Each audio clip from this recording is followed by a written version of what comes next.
प्रथम गांव की प्रस्तुति।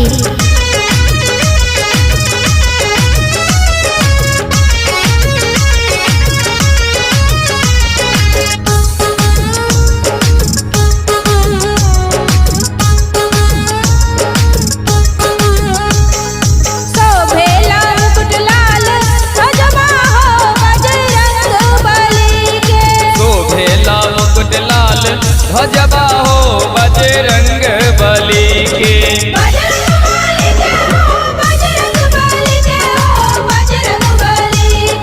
बजरंग बली के हो, बजरंग बली के हो, बजरंग बली के। शोभेला मुकुट लाल ध्वजबा हो बजरंग बली के।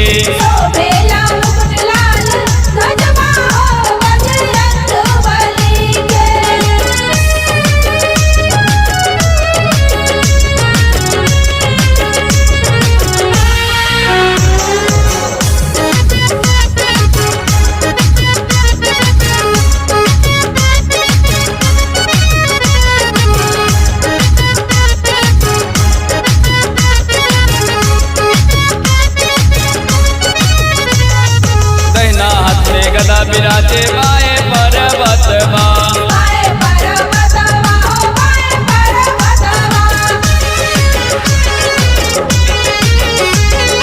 दहिना हाथ में गदा विराजे बाए पर्वतवा, बाए पर्वतवा हो बाए पर्वतवा।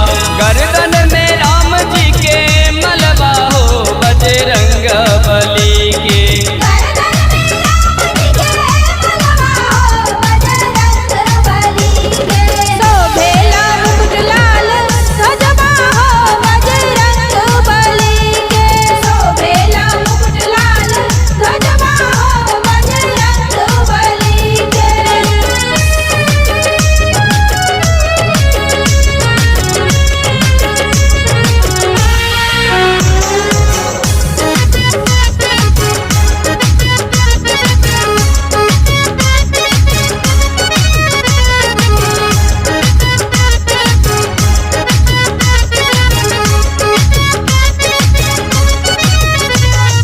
लाले लाले देहिया में लाल है लंगोटवा, लाल है लंगोटवा हो लाल है लंगोटवा,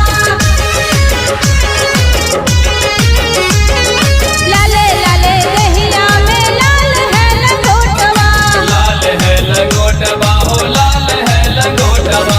लाले लाले भाल पर चंदनमा हो बजरंग बली के।